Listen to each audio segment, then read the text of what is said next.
Hello everyone, and welcome to this series on how to draw objects you would use in a still life. Now before we start, of course, if you haven't already subscribed, that would be fabulous if you could, thank you. And also, ring that little bell icon if you want to know what's coming up next. Well, the things which famous still life artists used in their still lives, artists like Cézanne and Monet, were everyday objects, fruit and flowers. So I'm going to draw a rose today. Now, the good idea if you want to paint a still life is to do a drawing of it first of all. It gives you an idea of the shape of the objects and so on. So it's all about observation. If you look at the center of the rose here, you see there's a central part and the petals all kind of come out from that, almost concentrically, like that, okay? So I'm going to make the drawing fill this area here. I'll do it quite boldly in ink so that it really stands out. Okay, so that central section there, almost like a bud, which comes out like that and doubles over at the back, and then you get the inside of that little shape there, and that's opening out to there. Then you get this petal coming in front of it here, coming up like that. Another petal here which will appear in a second, but coming around the back of that, there's another petal which kind of stands up like that and comes down behind the central part there.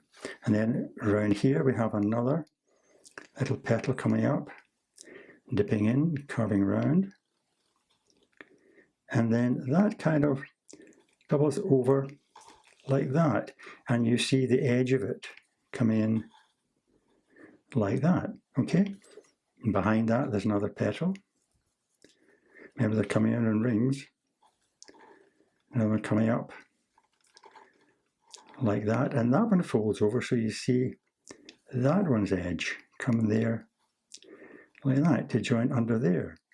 Okay, and then coming on round from that, we have another petal appearing just in here. There's the inside, and there's the outside edge of the petal coming up, right, to join the petal which extends from this one here, which comes up. And you see the edge of that one coming up to a point. That's that one there, coming back over like that. Okay, we had that big petal there, and of course a nice big bit of shading shape in the center like that, and this petal comes out and round behind there, and then this other one comes out to a little point and comes in just behind the central part there. Then another one starts just here, comes to a point, coming around just in here. And I see you getting these lines going around each other almost, okay? So we have another petal just underneath here, following that line, and then another one coming out from here, which comes out and comes behind there. And there's another kind of slightly smaller one, and then another one, just this one here, coming out to there, and that was kind of cuddled over like that. And there's another one here, coming out, and just coming out to a point just below the other big one, like that. And we carry on around to this petal now, and that one comes out, and there's a kind of central part of that coming in there. And there's a bit more serrated edge to that, and that comes out from that petal there. And as we go up again, there's another petal here, and it's a bit like a three-cornered hat, this part. It sticks up like that, comes back in there, and then just behind that I can see another one coming in just about there. Okay, and this petal here is turned over just at that point there. Okay, now we have the stem coming in underneath, coming in between these two lines here, comes in like that, and that carries on down to this joint here. But just before it does that, one of the leaves, or this little sprig coming over here, crosses it. And you get the typical shape of the rose leaf, which is serrated like that. And now that I can draw that in, as we're drawing that leaf, go into that joint there, and you get this kind of swollen shape in the joint, and you get the little branch coming up like that to that leaf there. As it curves over, you see this leaf. And what we're seeing is coming towards me, so I see the bent part there, and as it comes round, it does that. And you get the line coming over the top. And then this little tendril carries on to there, to this big leaf here. And you can get the centre part going down, and then the serrated edge coming down like that.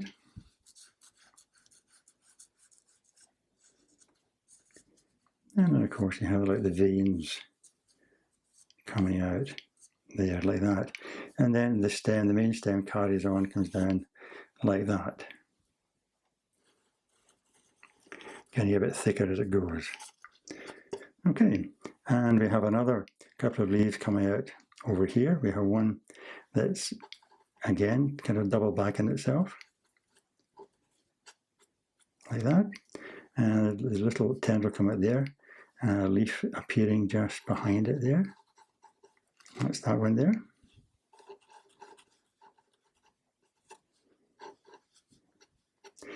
And the final one just up, coming in there like that, just into view.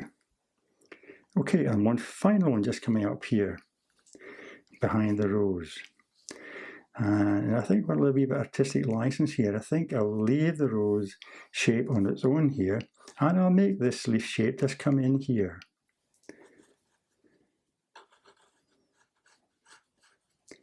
Like that. Just to make the shape look a bit better. And a few more lines there. Okay, to get the sense of the shape of the rose now, and the darkness in the centre, I'm going to take a 6B pencil and do a little bit of shading. Okay, so the central part here, this cuddled bit, is going to be dark.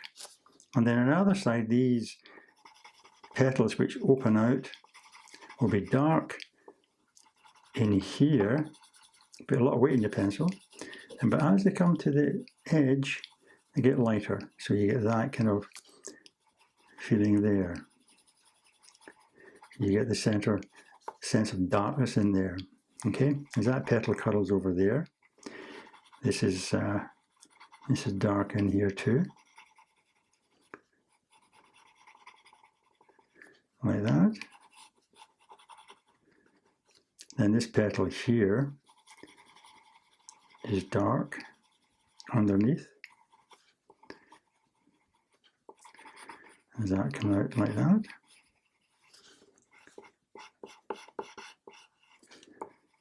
Okay, and as that turns over, it's going to be dark in here.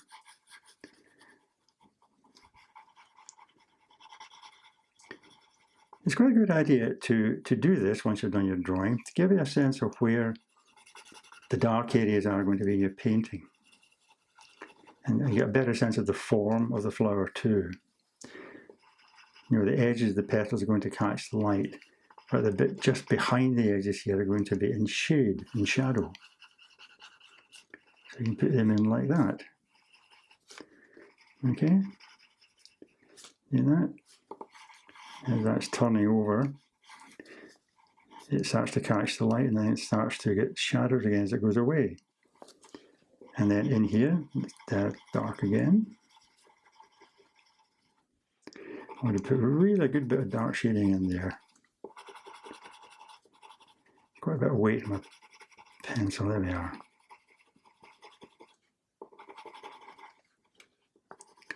And a bit more in here. Just leave the edges. like that. So you see, it's logical. You get the dark shading in here, but as the petals come up into the light, they catch the light, so you just leave that rather than shading it. Simples. There we are. And the centre bit here. This bit catching the light over here. Like that, you see? And underneath this will be dark because I'm not getting any light at all, so I'll just take that down. And a bit of this as well, take that down too. So that tends to get the shape of the flower for you there. Okay, and as we come down here, of course, you'll find that the stem is shaded on one side, the light's coming from this side. So a nice bit of shading down this side, and then if you around that swelling bit there. Okay, and the leaves themselves, you know, the ones that are sticking up away from the light will be shadowed. As they come up to the light, the petals will catch the light. And the same with that, you get a bit of shading under there. And this, of course, is in shadow, so that will be dark. And this is dark on this side, picks up the light. This side's catching the light, so a bit of dark shading down there. And a bit of dark shading on this side as the leaf turns away from you. Like that. Right, well, that gives a good indication of what you want. A wee bit of a rubber to these parts here, just to lighten them up a little bit. But that gives you a sense of the shape of your flower. Okay, quite a good reference for you when you're doing your painting. Excellent, so I hope you enjoyed that. I hope you can join me again for another tutorial, but in the meantime, of course, all the best and happy drawing!